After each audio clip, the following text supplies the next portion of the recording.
अभी तक यकीन नहीं हो पा रहा है सर। जिस एसीपी प्रद्युमन को हम सब अपना आदर्श मानते हैं, उनके साथ सीआईडी में एक दिन काम करने का मौका मिलेगा। वो सब ठीक है, लेकिन तुम लोगों को अभी भी बहुत कुछ काम करना बाकी है मेरी कसौटी पर उतरने के लिए, समझे? बिल्कुल सर, हम लोग भी यही चाहते हैं।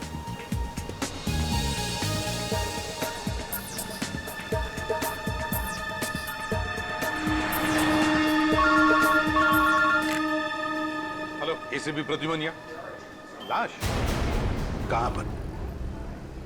ठीक है। क्या हुआ सर? एक लाश मिली है मदोरी बीच पर। बच्चा कहां गया? आदमी भी उसके पीछे था। यहाँ ले आओ। रख दो।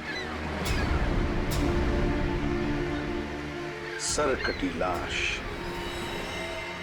बॉडी जिस तरह से सड़ी है, लगता है मौत 2-3 दिन पहले हुई है। जी सर, खूनी ने खून करके लाश को समंदर में फेंक दिया होगा और फिर इन लहरों के जरिए बहकर लाश। कपड़ों से तो लगता है किसी अच्छे घर का आदमी। निखिल, जरा मिसिंग पर्सन ब्यूरो में फोन करो और पता लगाओ 2-3 दिन में कितने लोग गायब हुए हैं। हाँ, कौन लोग हैं, कहां से गायब हुए, ठीक है? इस शरीर पर जो घाव दिख रहे हैं, ये सारे घाव लगता है वहां पर जो सारे पत्थर है ना, उनकी वजह से हुए हैं।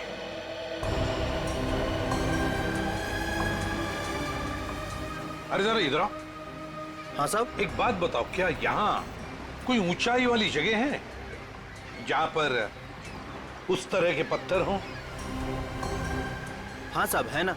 यहाँ से 5 किलोमीटर की दूरी पर ऐसी एक पहाड़ी है। 5 किलोमीटर की दूरी पर? ठीक है, थैंक यू। 5 किलोमीटर की दूरी पर पहाड़ी है। कभी एक काम करो, इस लाश को फोरेंसिक लैब भेज दो और इस आदमी ने जो जगह बताई है वहां जाकर के अच्छी तरह से पूछताछ करो, पता लगा, देखो कुछ पता चलता है क्या। कोई ना कोई सुराग तो जरूर मिलेगा। Yes sir.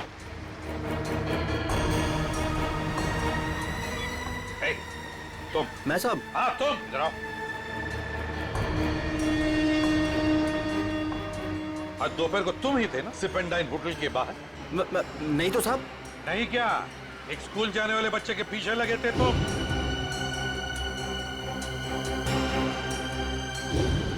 अच्छा, वो तो मेरा भतीजा चिंटू है सर। वो स्कूल नहीं जाना चाह रहा था ना, इसके लिए मैं उसके पीछे दौड़ रहा था। वो स्कूल नहीं जाना चाहता था, इसलिए तुम उसके पीछे दौड़े थे? जी सर। कहाँ रहते हो तुम? सर यहीं सामने एक चौल है, वहीं रहता हूँ सर। चिंटू होगा वहां पर? जी सर। चलो दिखाओ। आइए सर। सर यही हमारा चौल है। आइए सर, आइए इधर। सर यही है चिंटू। चिंटू बेटा, ये सीआईडी से एसीपी अंकल हैं, आपसे मिलने आए हैं। हेलो बोलो। हेलो। चिंटू, बड़ा प्यारा नाम है तुम्हारा। स्कूल जाते हो ना, पढ़ाई करते हो? अच्छा चिंटू बेटा, एक बात बताओ, तुम्हें क्या क्या पसंद है? कोई मिठाई पसंद है या स्वीट्स पसंद है या चॉकलेट्स पसंद है या बिस्किट पसंद है? क्या पसंद है? चॉकलेट। चॉकलेट पसंद है? अरे बाप रे, अब तो मुसीबत हो गई। अब तुम्हें चॉकलेट कैसे दें? चलो कोई बात नहीं, कुछ जादू करके देखो। आओ मंतर जादू, मंतर छू, मंतर छू, मंतर छू। आ गया ना चॉकलेट? ये लो चॉकलेट चिंटू के लिए। अच्छा चिंटू, और एक बात बताओ, आज सुबह, मेरा मतलब 1-2 घंटे पहले जब तुम स्कूल जा रहे थे तो तुम एमआई रोड पर भागे जा रहे थे, है ना? क्यों भाग रहे थे? वो सर मैं बता रहा था ना, इसे स्कूल नहीं जाना था। आप जरा चुप रहिए, ये मुझे चिंटू बताएगा, है ना चिंटू? क्यों, तुम्हें स्कूल जाना अच्छा नहीं लगता? ऐसी तो कोई बात नहीं है। नहीं ना? अगर कोई भी परेशानी हो तो मुझे बता देना, लेकिन एक बात कहूँ, स्कूल जाना चाहिए, बहुत पढ़ना चाहिए, बड़ा होना चाहिए और बड़े बनकर अच्छे इंसान भी बनना चाहिए, है ना? और चिंटू, तुम्हें जब भी कभी भी तुम्हारे इस एसीपी अंकल की जरूरत पड़े ना, तो मुझे मेरे इस कार्ड पर फोन करना, मैं तुरंत आ जाऊंगा। मैं चलूं? Good boy. बाय बेटा, बाय।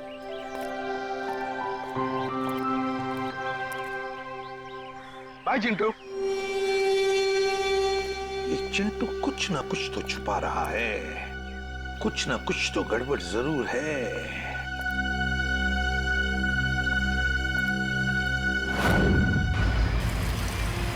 श्रेया, गाड़ी रोको। एक सेकंड रुको।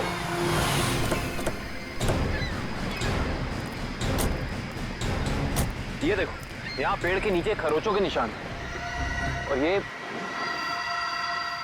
एक गाड़ी के पेंट जैसा लगता है। हो ना हो यहाँ कुछ ना कुछ तो जरूर हुआ है। सर ये देखिए, टायर के निशान। हो सकता है वो मरने वाला गाड़ी में ही होगा और फिर गाड़ी यहाँ से नीचे गिर गई। आई सी, यहाँ भी निशान है, लेकिन यहाँ घसीटने के भी निशान है। ये देखो, यहाँ से लेके पूरे वहां तक ये घसीटने के निशान तो कोई और ही कहानी बयां कर रहे हैं श्रेया। मतलब खूनी ने पहले लाश को यहाँ से घसीट कर नीचे फेंका और उसके बाद उसकी गाड़ी को यहाँ से, मतलब वो खून को दुर्घटना का रूप देना चाहता था। खूनी इस खून को दुर्घटना दिखाना चाहता था, फिर उसे लाश का सिर काटने की जरूरत क्या थी? ये जवाब तो हमें सिर्फ उस गाड़ी से ही मिल सकता है। करण, गोताखोरों का इंतजाम करो। कुछ भी हो जाए, हमें ये गाड़ी इस समुंदर से बाहर निकालनी ही होगी। देखो कोई और सुराग मिलता है कि नहीं।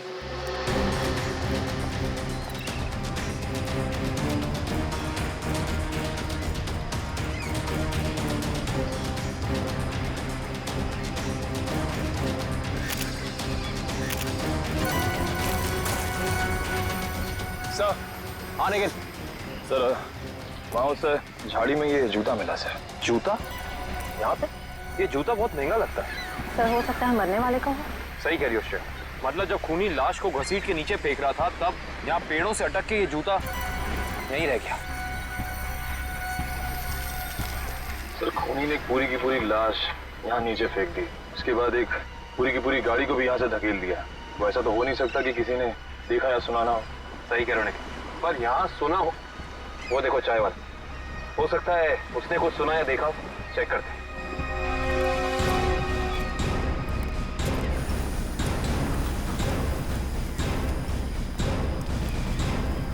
हम लोग सीआईडी से हैं। सीआईडी? हाँ, वो कल रात में यहाँ एक खून हो गया है पीछे ज्वाला रोड पे। उसके बारे में पूछताछ करनी थी। आप में से किसी ने कुछ देखा या सुना हो? ज्वाला रोड पे? नहीं साहब, हम लोग तो ज्वाला रोड पे जाते ही नहीं है। क्यों? क्या अक्सर वहाँ पे ऐसी घटनाएं होती रहती हैं क्या? हाँ, मगर ये घटना कोई इंसान नहीं, वो आत्मा करती है। टैक्सी वाली आत्मा। टैक्सी वाली आत्मा? हाँ साहब, सुना है एक आत्मा टैक्सी चलाती है जो भोले भाले इंसानों को गाड़ी में बैठाकर उन्हें मार डालती है। ज्वाला रोड पर रात को टैक्सी बैठना मौत को दावा देने जैसा है। कैसी बातें कर रहे हैं? इस सदी में भी ऐसी अंधविश्वास की बातें? नहीं साहब, ये अंधविश्वास नहीं है। 3 दिन पहले मैंने खुद अपनी आंखों से देखा है।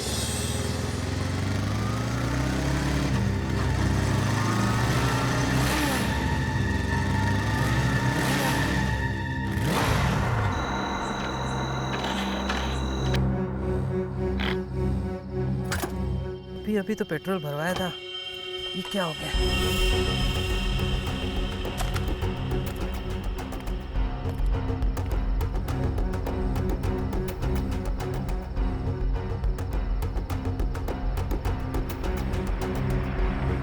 Taxi, taxi. ये क्या? बिना ड्राइवर की टैक्सी? ये कैसे हो सकता है? देखिए भाई साहब, ये आपका कोई वहम होगा। वहम नहीं है साहब, वो वही आत्मा वाली टैक्सी थी। वो तो अच्छा हो गया मैं उसमें बैठा नहीं, वरना आज आप लोग मेरे खूनी की तलाश कर रहे होते। खूनी आत्मा है या फिर कोई इंसान, ये तो उस लाश के जख्मों से ही पता चलेगा। तो मतलब आप लोगों को पता ही नहीं लगता है कि किसकी लाश है? कोशिश कर रहे हैं सालों के साथ। जिस लाश का सर ही नहीं है, उसकी पहचान पता करने में थोड़ा बहुत वक्त तो लगता ही है ना सर। सबको बिल्कुल। एनीवे, आप लोगों को कुछ पता लगा हो या नहीं लगा हो, लेकिन सालुखे ने अपना काम कर दिया। अच्छा, क्या पता लगाया सर आपने? ये देखो, ये फोटोग्राफ्स देख रहे हैं आप लोग? ये उन घावों के फोटोग्राफ्स हैं जो इस आदमी के शरीर पर मिले थे, और ये सारे घाव इस आदमी के मरने के बाद इसके शरीर पर आए। इसका मतलब इस इंसान की मौत इन जख्मों से नहीं हुई है? नहीं केविन, इस आदमी की मौत तभी हो गई थी जब इसकी गर्दन इसके धड़ से अलग की गई थी। और खूनी ने जब इसे पहाड़ के ऊपर से नीचे समंदर में फेंका, तब ये निशान आए होंगे। बिल्कुल तय। शायद किसी तलवार या बड़े चाकू का इस्तेमाल किया है खूनी ने इस जुर्म को अंजाम देने के लिए। दे दो शब्द। अगर किसी तलवार या किसी चाकू का इस्तेमाल किया होता तो मुझे इसकी गर्दन के नीचे यहाँ पर तलवार या चाकू का निशान मिलता। सालुंके साहब, अगर चाकू से नहीं काटा तो फिर इसकी गर्दन अलग कैसे की? भाई कोई बहुत ही ताकतवर इंसान है ये खूनी। उस खूनी ने एक ही झटके में इस बेचारी की गर्दन इसके धड़ से उखाड़ कर अलग कर दी। अरे बाप रे, मुझे तो लगता है ये काम उसी टैक्सी वाली आत्मा का होगा। अरे यार ये इसका मतलब मुजरिम ने खून करने का ये तरीका इसलिए चुना ताकि ये आदमी भी मर जाए और हम इसकी पहचान भी ना कर सके। गलतफहमी है खूनी को, चाहे खूनी खुद को कितना ही होशियार क्यों ना समझ रहा हो। सीआईडी किसी न किसी तरीके से रास्ता निकाल ही लेती है। बिल्कुल दया, और हमें एक रास्ता मिल भी गया है जो हमें इस आदमी की पहचान भी बताएगा और उस खूनी तक भी पहुंचाएगा। कैसा रास्ता साहब? एक ये जूता जो आपको क्राइम सीन पे मिला है, और ये इसी आदमी का जूता है, और इस जूते के नीचे हमें क्या मिला है वैभव? इस जूते के नीचे हमें स्याही मिली है जिसका इस्तेमाल प्रिंटिंग प्रेस में किया जाता है, जैसे मैगजीन या न्यूज़पेपर की। प्रिंटिंग प्रेस की स्याही? क्राइम सीन के पास एक प्रिंटिंग प्रेस है तो सही, शायद वहां से हमें कुछ पता चल जाए। Let's go. दया, हाँ सर। 1 मिनट तुमसे बात करनी है, आप लोग जाओ। क्या हुआ सर, कुछ कहना बाकी रह गया क्या? हाँ दया, ये यार एक कार्ड तुम अभिजीत को दे देना। क्या है सर, मैं खोल के देखूं? हाँ देख लो।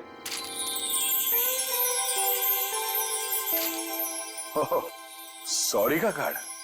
हाँ यार, वो एक्चुअली क्या है, पिछले केस में मैंने अभिजीत को कुछ ज्यादा ही उल्टा सीधा बोल दिया यार, so you know I am feeling. हाँ सर, ये बात तो है। कोई नहीं सर, हो जाता है कभी कभी ऐसा। नहीं यार, पर होना नहीं चाहिए। Abhijit is very sweet, you know. तुम यार दे देना, एक कार्ड दे देना। सर ये काम आप खुद क्यों नहीं कर लेते? अरे नहीं यार दया, मैं उसके सामने ये सब बोल नहीं पाऊंगा यार। तुम मेरा इतना सा काम नहीं कर सकते यार दया। नहीं सर, आपका ये काम हो जाएगा। थैंक यू दया। कल तूने टीवी कार की रेस देखी? यार लाल वाली गाड़ी ना एकदम हवा से बातें कर। मुझे काली गाड़ी का ड्राइवर ना बहुत ज्यादा अच्छा लगा। बस 15 सेकंड पहले उसकी गाड़ी बिगड़ती नहीं ना, रेस तो वही जीतता। क्या बात है, लगता है आप लोगों को कार रेसिंग देखने का बहुत शौक है। थोड़ा बहुत है, लेकिन आप लोग कौन है? सीआईडी। सीआईडी? बोलिए सर, हम आपकी क्या मदद कर सकते हैं? आप लोग कोई ब्रोशर वगैरह छपवाना चाहते हैं क्या? जी नहीं, ऐसी कोई बात नहीं। हम लोग एक खून के सिलसिले में यहाँ पे आए हैं। खून? हाँ खून। दरअसल हमें यहाँ पास के समंदर में एक लाश मिली है जिसका सर कटा हुआ है। ए बाप रे। जी, और ये उसी लाश का जूता है जिस पर प्रिंटिंग प्रेस में इस्तेमाल होने वाली स्याही लगी है, और ये वही स्याही है जिसका इस्तेमाल आप लोग करते हैं अपनी अखबार छापने के लिए। हमारे यहाँ तो कोई इस तरह का जूता नहीं पहनता सर। पर शायद इस तरह का कोई आदमी आया हो 2-3 दिन पहले जिसने ऐसे जूते पहने हो। कुछ याद है तुम लोगों को? देखो, ध्यान से सोच के बताओ, और ये फोटो को ध्यान से देखो। इस तरह के कपड़े पहने थे उस टाइम, कुछ याद है? शुक्रवार के दिन कुछ लोग आए थे जिन्होंने इस तरह के कपड़े पहने हुए थे। अच्छा, कौन लोग थे ये? वीबिज कॉर्पोरेट्स करके एक कंपनी है जो हमारी इस प्रिंटिंग प्रेस को खरीदना चाहती है, इसी सिलसिले में। ओह, वीबिज कॉर्पोरेट।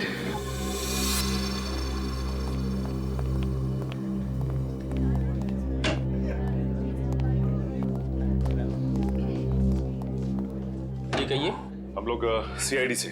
सीआईडी हमारे ऑफिस में? जी, शायद आपके ऑफिस में से किसी का खून हुआ है, उसी की तहकीकात हमें यहाँ ले आई। किसका खून हुआ सर? यही तो पता करना है। क्यों, आप लोगों को नहीं मालूम है किसका खून हुआ? जी नहीं, क्योंकि उस लाश का सर गायब था। लाश का सर गायब था? ये इतनी बेरहमी से कत्ल? जी हाँ, और हमें शक है कि जिस आदमी का खून हुआ है वो इसी ऑफिस में काम करता था। करण सर, ये है उस आदमी का जूता, पहचानते हैं आप लोग? ये तो अविनाश जी का जूता है, पिछले हफ्ते ही बनवाया था उन्होंने। और इस तरह के कस्टमाइज्ड डिजाइनर जूते तो वही पहनते हैं। खून हो गया उनका? मुझे तो यकीन ही नहीं हो रहा है। लगता तो ऐसे ही है। अच्छा ये बताइए कि क्या शुक्रवार की रात अविनाश बिंजलपुर की प्रिंटिंग प्रेस में गया था? हाँ, हम सब लोग साथ में गए थे, लेकिन 10 बजे वहां से निकल गए थे। अच्छा, अविनाश ने वहां से कोई टैक्सी वगैरह ली थी क्या? जी नहीं, उन्होंने कोई गाड़ी नहीं ली थी, वो तो अपनी गाड़ी से गए थे। इस अविनाश की किसी से कोई दुश्मनी वगैरह? जी उन्होंने कोई बताया तो नहीं था, लेकिन पिछले कुछ दिनों से उन्हें धमकी भरे फोन आ रहे थे। कौन कर रहा था? जी उन्होंने मुझे इसके बारे में कुछ नहीं बताया था, और ना ही पुलिस में कोई कंप्लेन की थी, लेकिन मुझे लगता है ये उसी का काम होगा। ठीक है दिव्या, ये मोबाइल कंपनी में फोन करके पता करो अविनाश की कॉल रिकॉर्ड्स। Yes sir. ये अविनाश रहता कहाँ था? अविनाश जी का घर यही है ना? हाँ हाँ, ऑफिस वालों ने तो यही एड्रेस दिया था।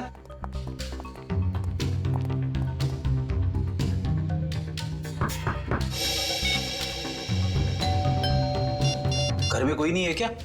लगता तो ऐसा ही है। अविनाश की पत्नी नेहा का भी फोन नहीं लग रहा। एक काम करते हैं, दरवाजा खोल देते हैं।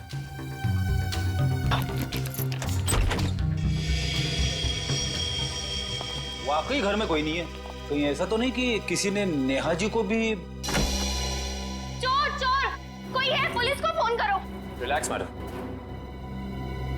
हम लोग सीआईडी से। सीआईडी से है तो क्या हुआ? आपको कोई हक नहीं है इस तरह से किसी के घर में घुसने का। माफ कीजिए, आप नेहा जी है ना, अविनाश की पत्नी? हाँ। देखिए, हम लोगों ने काफी कोशिश की आपको फोन करने की, लेकिन आपका फोन लग ही नहीं रहा था। बहुत बार फोन करने की कोशिश की। जी हाँ, और बाहर इतनी घंटी बजाने के बावजूद जब आपने घर का दरवाजा नहीं खोला तो हमें मजबूरन आपके घर में दाखिल होना पड़ा। हाँ, वो मेरे फोन की बैटरी खत्म हो गई थी और मैं अभी अभी तीर्थ यात्रा से वापस आई हूँ। आखिर बात क्या है? अच्छा ये बताइए कि अविनाश से आपकी आखिरी बार कब बात हुई थी? हो गए 2-3 दिन। वहाँ पे फोन का नेटवर्क नहीं आ रहा था, इसीलिए बात नहीं हो पाई। आप लोगों को अविनाश से मिलना है ना, तो शाम को आइए ना, वो इस वक्त ऑफिस में होंगे। नेहा जी, एक बुरी खबर है।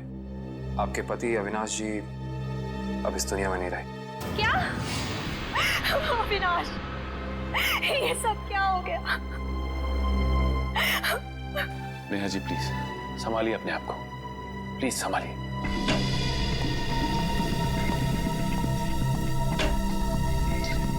नेहा जी, अविनाश जी के ऑफिस वालों ने हमें बताया है कि पिछले कुछ दिनों से उन्हें धमकी भरे फोन आ रहे थे। आपको कुछ पता है इसके बारे में? नहीं, अविनाश ने मुझे इस बारे में कभी कुछ नहीं बताया।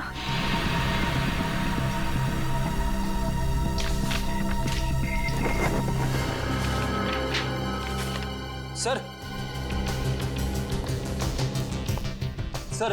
डस्टबिन में से ये कागज मिला है। इस पे कुछ लेटर्स चिपकाए गए हैं। ऐसा लग रहा है जैसे किसी मैगजीन वगैरह से काट के चिपकाए गए हैं। नेहा जी, ये शब्द क्या अविनाश जी ने काट के चिपकाए? नहीं, अविनाश तो मैगजीन कभी पढ़ते ही नहीं थे। तो हो सकता है कि धमकी देने वाले ने ये चिट्ठी लिखी हो। हाँ सचिन, और अपनी लिखावट छिपाने के लिए उसने शब्द चिपकाकर ये चिट्ठी कंप्लीट की है। और लिखा क्या है? अगर मेरी बात नहीं मानी तो अपनी जान से हाथ धो बैठोगे। एक मिनट, बड़ी सफाई से चिपकाए। एक मिनट, ये क्या?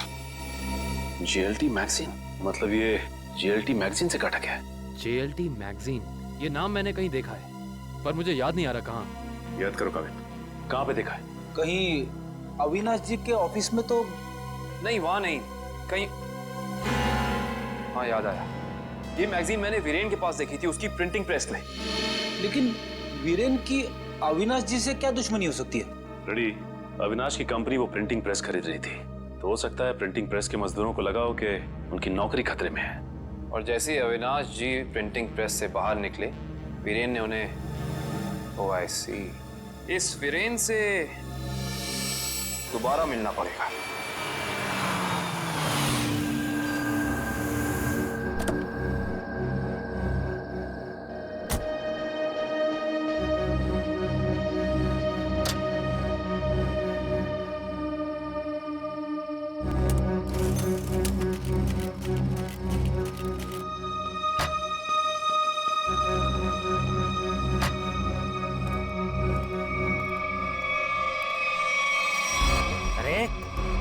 क्या बदतमीजी है?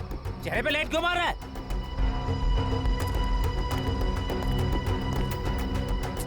अरे जानता है कौन हूँ मैं? अखबार में काम करता हूँ। पागल है?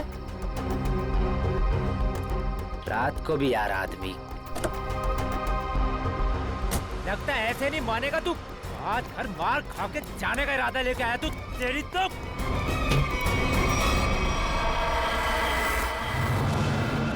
कहाँ भाग गया?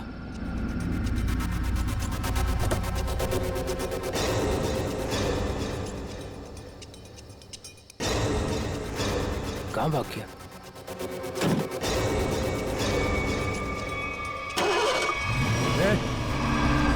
टैक्सी में तो कोई नहीं है, लेकिन अपने आप स्टार्ट कैसे हो गई? मेरे ऊपर क्यों चला रहा है? बचाओ! किधर आया यार? रोकना! मेरे ऊपर रोक ले,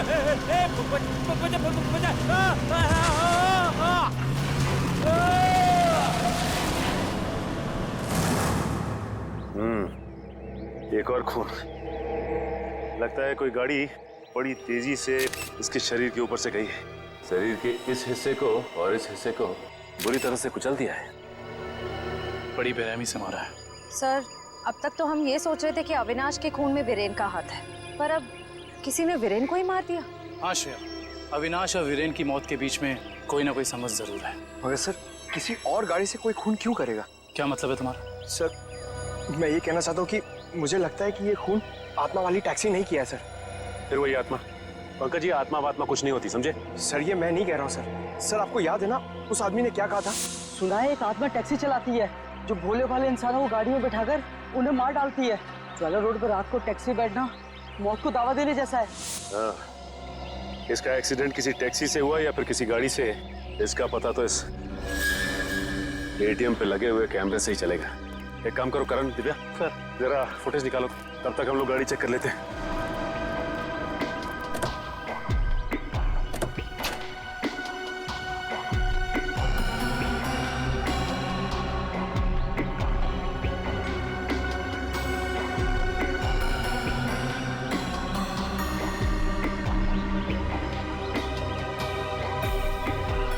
ये क्या है? ये देखो, ये वीरेन किसी जीवन साइकेट्रिक फैसिलिटी में गया था।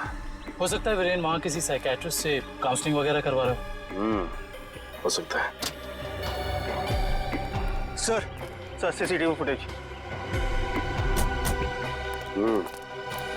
देखते हैं सीडी में क्या है। एक काम करो, गाड़ी में से लैपटॉप ले आओ।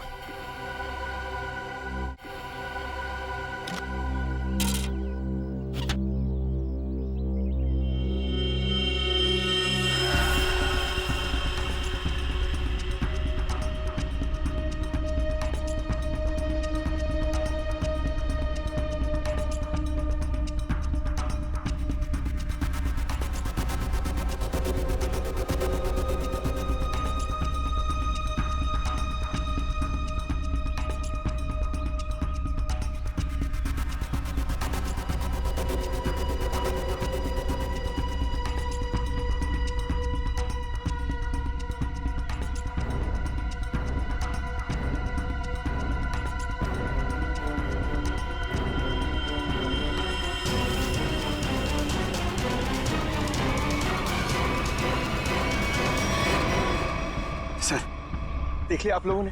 मैं कहता था ना, आत्मा वाली टैक्सी। जरा ड्राइवर सीट पे जूम इन करो।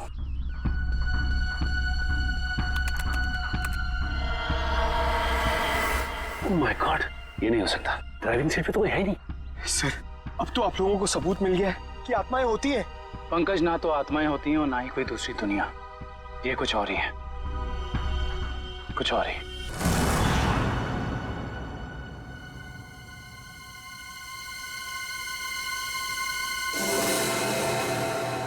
सर, हालत बहुत खराब है सर।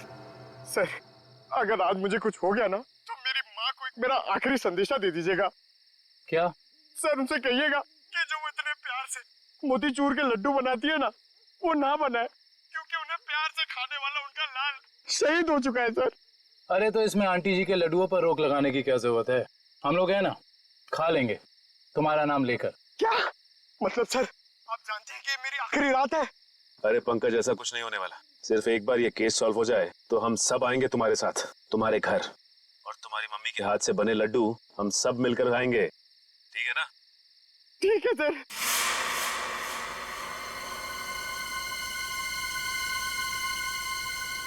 पंकज, शायद कोई आ रहा है। हे भगवान, सर,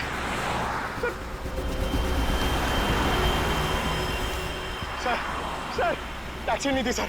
लगता है आज वो टैक्सी छुट्टी पर है। आएगी पंकज, आएगी। सब्र कर, सब्र का फल मीठा होता है। फल इतना भी नहीं मीठा होना चाहिए कि जान ले ले सर। पंकज, लगता है टैक्सी आ गई। टैक्सी! रुक जा, रुक जा, रुक जा।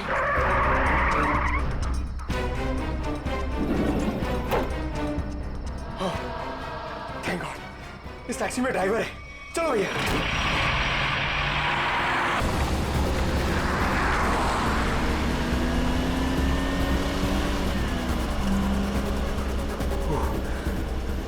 अरे ये क्या है? अरे भाई साहब ये ड्राइवर सर, सर इस गाड़ी में ड्राइवर नहीं है सर, सर इस गाड़ी में ड्राइवर नहीं है।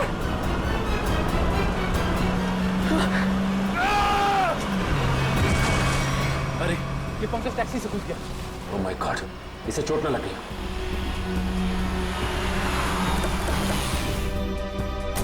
पंकज पंकज पंकज उठो। तुम ठीक हो ना? Pankaj you okay? Sir sorry, मैं अपनी जान बचाने के लिए उस टैक्सी से कूद गया सर, मैं ज्यादा देर नहीं बैठ पाया। मगर ऐसा क्या हुआ उस टैक्सी में? सर उस टैक्सी का ड्राइवर हवा में गायब हो गया सर, उस टैक्सी में कोई ड्राइवर ही नहीं है। अरे पंकज ऐसा कैसे हो सकता है? ये तुम्हारा वहम तो नहीं है? हा? ये मेरा वहम नहीं है सर, मैं अपनी जान बचाने के लिए कूदा हूँ सर, ये मेरा वहम नहीं है। ड्राइवर ही नहीं है उस टैक्सी में सर। टैक्सी सीधी गई है? हाँ सर वही गई है।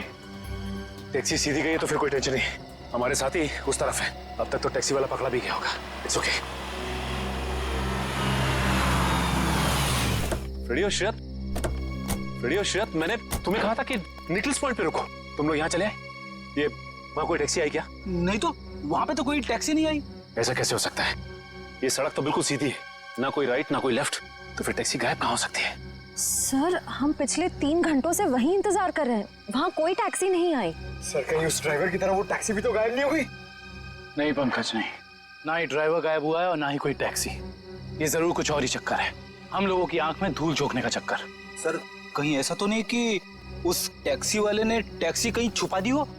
नहीं फ्रेडी, ये नहीं हो सकता। ये एक ही रास्ता है और यहाँ पे ना टैक्सी छिपाई जा सकती है और ना गायब हो सकती है। सर एक चीज तो मैं आपको देना ही भूल गया, ये देखिए सर, ये मुझे सीट के नीचे मिला था टैक्सी में। अविनाश का ड्राइविंग लाइसेंस। इसका मतलब है कि जिस रात अविनाश का खून हुआ उस वक्त उसका ये वॉलेट उसी टैक्सी में छूट गया था। ये क्या? ये तो बिल्कुल वैसा ही पास है जैसे हमें वीरेन की गाड़ी में से मिला था, साइकेट्रिक क्लिनिक का पास। इस वीरेन और अविनाश का कुछ तो संबंध जरूर है उस साइकेट्रिक क्लिनिक से। मगर सर वो टैक्सी? श्रेया, टैक्सी ऐसे अचानक गायब नहीं हो सकती। एक काम करते हैं, इस रास्ते का चप्पा चप्पा छान मारते हैं, टैक्सी जरूर मिलेगी। चलो देखते हैं कच्चा रास्ता कहाँ जाता है। शायद इसी कच्चे रास्ते पर आकर वो टैक्सी गायब हो गई। हाँ दुष्यंत, तो वैसे भी रास्ता काफी सुनसान है। अरे ये क्या? ये तो डेड एंड है।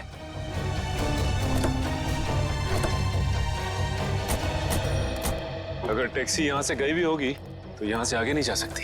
लगता तो यही है, यहाँ तो आगे बस ये दीवार है। एक मिनट, ये देखो दुष्यंत, टायर के निशान ये दीवार के पास आके खत्म हो जाते हैं। ये बात तो है। दुष्यंत, इस दीवार के पीछे जरूर कोई ना कोई खुफिया रास्ता है। हो सकता है सचिन, और ये भी हो सकता है कि यहाँ कोई खुफिया बटन या लेवर हो जिससे ये दीवार हट जाए और हमें वो जगह दिख जाए जहाँ वो टैक्सी गई है।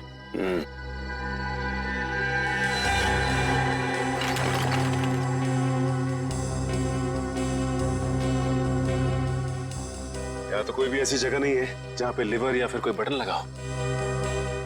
तो फिर तोड़ देते हैं दीवार को।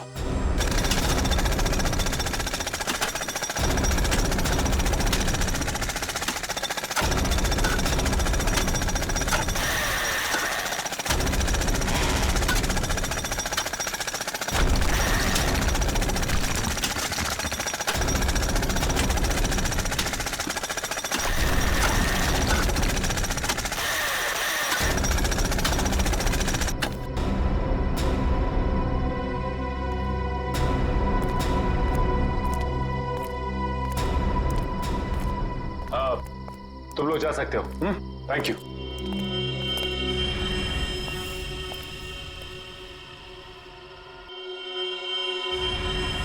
ओह माय गॉड, तो ये वो जगह है, मगर टैक्सी तो दिख नहीं रही। इसका मतलब यहाँ से बाहर निकलने का कोई दूसरा रास्ता भी है। लगता है ये है वो दूसरा रास्ता। यहाँ से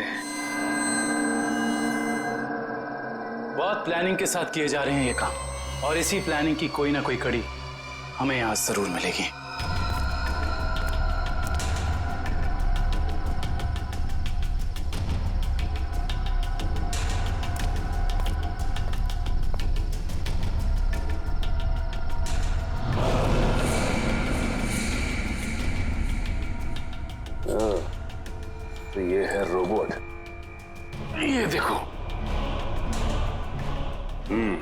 देखा दुष्यंत, ये है वो रोबोट।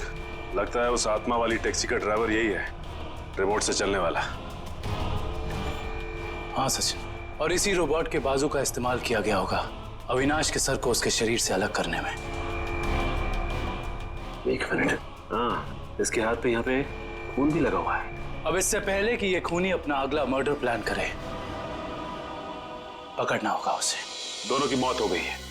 इन दोनों की मौत हो गई? जी हाँ, इन दोनों को किसी ने मार डाला है। डॉक्टर साहब, आप ये बताएंगे कि ये दोनों आपकी क्लिनिक में कुछ दिन पहले आए थे क्या? हाँ, हमारी क्लिनिक में एक मरीज है रीचा, उसी से मिलने आए थे। दोनों अकेले आए थे या साथ साथ? साथ आए थे। कह रहे थे कि दोनों दोस्त हैं और रीचा से उनकी पुरानी दोस्ती है। ओह, दोनों दोस्त थे। तो फिर वीरेन ने अविनाश का जूता कैसे नहीं पहचाना? इसका मतलब ये वीरेन हमसे कुछ छुपा रहा था। अच्छा, ये रीचा से मिल सकते हैं हम? हाँ, आप जरूर मिल सकते हैं, लेकिन एक बात है, बहुत मुश्किल से रीचा की हालत में सुधार आया है, तो आप उससे कोई ऐसा सवाल ना पूछिएगा जिससे वो परेशान हो जाए। आप चिंता ना कीजिए, हम समझ सकते हैं। करण, इशिता, तुम दोनों यहीं रुको, हम रीचा से मिलकर आते हैं। आइए।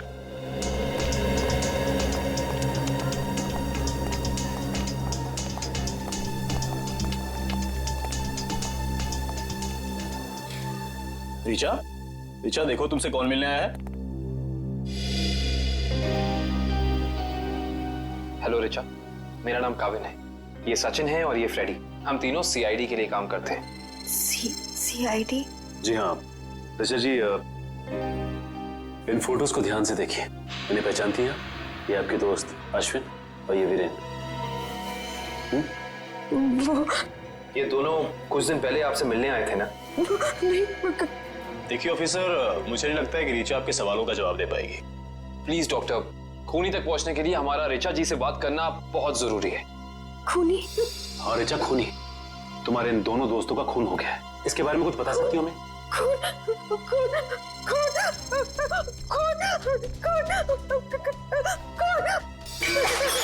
ये क्या बकवास है? वो लड़की इस कमरे की चार दीवारी से बाहर नहीं निकलती, आप इसे खून के बारे में सवाल पूछ रहे हैं? Richa, come down. Nurse, P7129 जल्दी लो, जल्दी लो। Richa, come down.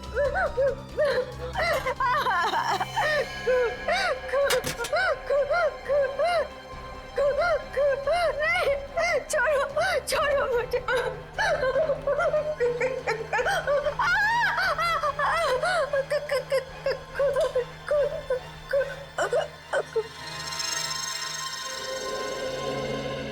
माफ कीजिएगा डॉक्टर साहब, हमारा ऐसा कोई इरादा नहीं था। Really sorry. देखिए ऐसी बात नहीं है, इस तरह के मरीज बच्चों की तरह होते हैं, इन्हें हर शब्द टोल मोड़ के बताना पड़ता है। डॉक्टर साहब, ये बात हम समझ सकते हैं, लेकिन एक बात तो तय है कि इन तीनों के अतीत की कोई ऐसी कड़ी है जो एक दूसरे से जुड़ी हुई है। इस केस से जुड़ी एक बहुत खास बात सामने आई है। कैसी बात? यही कि अविनाश, नेहा और ऋचा एक ही कॉलेज में पढ़ते थे और वीरेन भी पास वाले कॉलेज में ही पढ़ता था। ओह, मतलब ये सब पुराने दोस्त हैं? हाँ सर, और उस दौरान डाली नाम का एक सीरियल किलर कॉलेज के बच्चों का खून कर रहा था। और एक दिन इन चारों ने मिलकर पुलिस की मदद की और इस डाली को जेल भिजवा दिया। ओह, तो शायद हो सकता है ये सारे खून डाली कर रहा। यस सर, 2 महीने हो गए उसे जेल तोड़कर भागे हुए, पर अभी तक वो पुलिस के हाथ नहीं लगा है। ये अविनाश और वीरेन तो मारे गए हैं, वो अगला शिकार या तो रीचा है या फिर नेहा। श्रेया, इस रीचा के क्लिनिक में फोन करो, उसे चौकन्ना रहने के लिए कहो, जल्दी। दुष्यंत, नेहा को फोन लगाओ, जल्दी।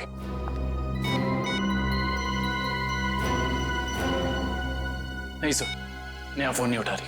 नेहा फोन नहीं उठा रही? कहीं ये खूनी नेहा तक पहुंच तो नहीं गया?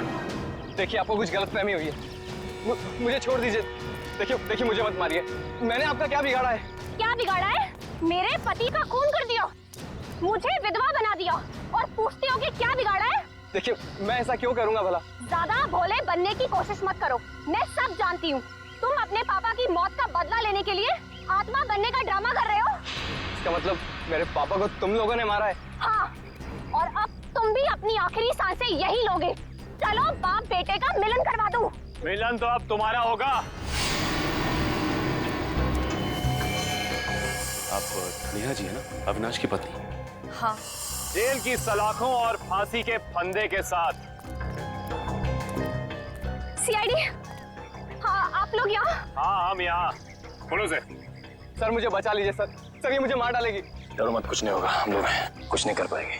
तुमने इसके पापा का खून किया? अब गड़े मुर्दे उखाड़ने का कोई फायदा नहीं है। सच तो ये है कि खून इसने किए हैं। पहले अविनाश, फिर वीरेन, और अब तीसरा नंबर मेरा था। मैंने सोचा इससे पहले ये मुझे मारे, मैं इसे मार दूं। सर मैंने किसी को नहीं मारा है सर। सर मुझे तो ये भी नहीं पता था कि मेरे पापा का खून हुआ है। मैं तो समझ रहा था सर कि वो एक एक्सीडेंट है। कार एक्सीडेंट ही था वो, गलती हुई थी हमसे, लेकिन उस गलती के बदले तुमने 2-2 खून कर दिए। मैंने किसी को नहीं मारा है। ये सही कह रहा है। अविनाश और वीरेन का खून एक सीरियल किलर डाली ने किया है, जो तुम लोगों से बदला लेना चाहता है। डाली? हाँ डाली। कॉलेज के वक्त तुमने उसे जेल भेजा था ना? इसका मतलब डाली ये सारा खेल रच रहा था। ये सब आत्मा बनने का ड्रामा।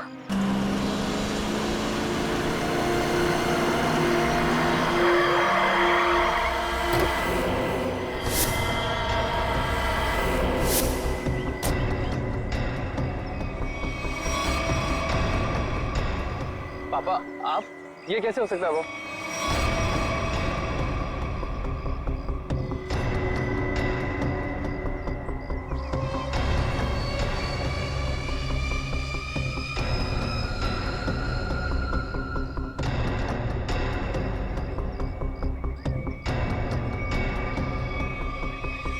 बस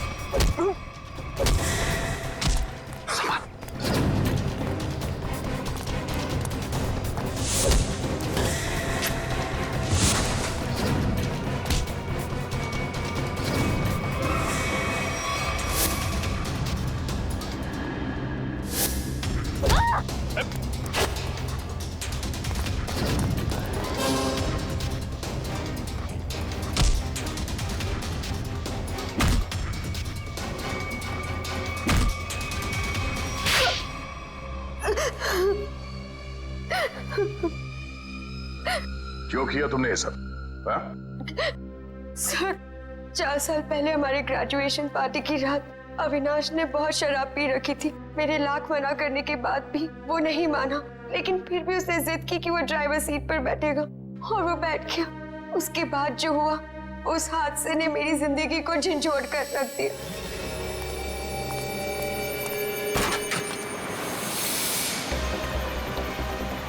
गाड़ी मुझे चलाने तो तुमने बहुत पी रखी है। डरो मत रिचा, पीने के बाद में और भी सेफ गाड़ी चलाता हूँ।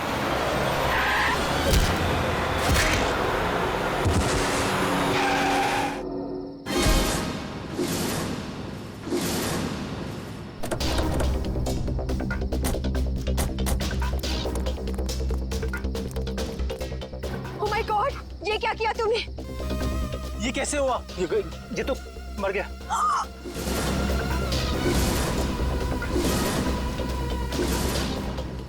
अविनाश, तुमने इसकी जान ले ली। कहा था ना तुम्हें, मुझे गाड़ी चलाने दो।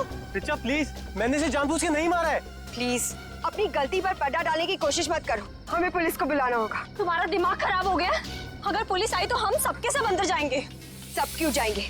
सिर्फ अविनाश जाएगा। क्या तुम अपने दोस्त को जेल भिजवाओगी? दोस्ती अपनी जगह और कानून अपनी जगह। कोई पुलिस नहीं बुलाएगा। तुम्हारी बेवकूफी की वजह से सबकी जिंदगी खराब हो सकती है। अगर हम पुलिस को नहीं भी बुलाएंगे तभी पुलिस को पता चल जाएगा। किसी को कुछ पता नहीं चलेगा। अब एक काम करते हैं, इसकी लाश को टैक्सी में डालते हैं और टैक्सी को खाई में धक्का दे देते हैं। ये राज हमेशा हमेशा के लिए यहीं दफन हो जाएगा। क्या? एक टैक्सी वाले का खून कर दिया तुम लोगों ने? हाँ सर, मेरे लाख समझाने के बाद भी उन तीनों ने अपने आप को कानून के हवाले नहीं किया। उन्हें डर था कि उनका सुनहरा भविष्य शुरू होने से पहले ही खत्म हो जाएगा। और तुम इस हादसे से उभर नहीं पाई, तुम्हें साइकेट्रिस्ट फैसिलिटी ज्वाइन करनी पड़ी। हाँ, क्योंकि मेरा दिल उन तीनों की तरह पत्थर का नहीं। आज भी उस टैक्सी ड्राइवर की मौत का बोझ मेरे ज़मीर को कचोटता रहता है। अगर इतनी तकलीफ हो रही थी तुम्हें, तो तुम सीआईडी के पास क्यों नहीं आई मदद के लिए? हा? मैं आना चाहती थी, मगर जब मैं नेहा के पास गई तो इन तीनों ने मुझे धमकी दी कि अगर मैं आप लोगों के पास आई तो वो लोग मुझे भी मार डालेंगे। अच्छा, तब भी तुमने सीआईडी के पास आना ठीक नहीं समझा? मेरे डैड एक वर्ल्ड क्लास रिसर्चर थे। उन्होंने एक नई तकनीक का आविष्कार किया था जिससे गाड़ियां रिमोट कंट्रोल की मदद से चलाई जा सकती हैं। अच्छा, इसलिए बदला लेने के लिए तुमने एक ऐसी टैक्सी का इस्तेमाल किया जो रिमोट से चलती है, जिसमें एक रोबोट बैठा था। हाँ, जैसे मेरी जिंदगी भी एक टैक्सी की वजह से बर्बाद हो गई, उन तीनों का भी अंत उस टैक्सी की वजह से ही हो। मगर जब हमारा ऑफिसर पंकज टैक्सी में बैठा था, तब तुमने उस रोबोट को गायब कैसे किया? बेनेट ली हुआ केमिकल के जरिए। उसका असर इतना खतरनाक होता है कि खुद ब खुद देखते ही देखते अपने आप चीजें नष्ट हो जाती है, कुछ कुछ एसिड की तरह। बहुत लंबी प्लानिंग की थी तुमने खून करने की, मगर क्या फायदा हुआ? हाँ? पकड़ी गई ना। अगर पहले सीआईडी के पास आती मदद के लिए तो शायद तुम्हें फांसी नहीं होती। हाँ क्या भाई, कुछ पता चला? सर उस बच्चे चिंटू के बारे में सब कुछ पता चल गया है। क्या? उसके माँ बाप गांव में रहते हैं, लेकिन बेहतर पढ़ाई के लिए उसके माँ बाप ने उसके चाचा के घर शहर भेज दिया। लेकिन पैसे के लालच में इस चाचा ने उस बच्चे से बाल मजदूरी कराना शुरू कर दिया।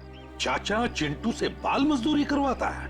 बाल मजदूरी? तो फिर ऐसे चाचा की एक ही जगह हो सकती है, एक ही जगह, काल कोठरी। तुझसे बड़ा सुस्त और आलसी लड़का तो मैंने देखा ही। चल काम कर। मुझे काम नहीं करना, मुझे स्कूल जाना है। बेटा स्कूल जाने के लिए फीस की जरूरत होती है और तेरे चाचा के पास कोई पैसों का पेड़ नहीं है। और सुन, अगर यहाँ से फिर से भागने की कोशिश की तो मुझसे बुरा कोई नहीं होगा। मुझे काम नहीं करना है, सीपी अंकल ने कहा था मुझे रोज स्कूल जाना चाहिए। स्कूल जाएगा? बड़ा है स्कूल जाने वाला। तेरी तो गंदे नाली के कीड़े बच्चे पे हाथ उठाता है। हाँ? अरे तुम कहाँ भाग के जा रहे हो चाचा जी? तुम्हें तो जेल में जाकर पत्थर तोड़ने हैं। आजा करण, ले जाओ इन दोनों को। थैंक यू सीपी अंकल, मुझे यहाँ काम करना बिल्कुल अच्छा ही लगता था। देखो चिंटू बेटा, तुम्हें कोई काम करने की जरूरत नहीं है, समझे? तुम स्कूल जाओगे, अच्छी तरह से पढ़ाई करोगे और बड़े बन जाओगे। और सिर्फ तुम ही नहीं, तुम्हारे सारे दोस्त भी, और उन सब का ख्याल हम रखेंगे, है ना? तो बताओ, खूब खूब पढ़ाई करोगे ना? हाँ, मैं बड़ा होकर आपकी तरह एक सीआईडी ऑफिसर बनूंगा और जिम को मिटा दूंगा। अरे वाह! चलो, इस बात पर हम तुम्हें चॉकलेट खिलाएंगे और चाहिए तो आइसक्रीम भी खिलाएंगे, और जो कुछ मांगोगे वो सब देंगे, तुम्हें भी और तुम्हारे इन दोस्तों को भी। चलो बच्चों, चलो इन्हें ले चलो।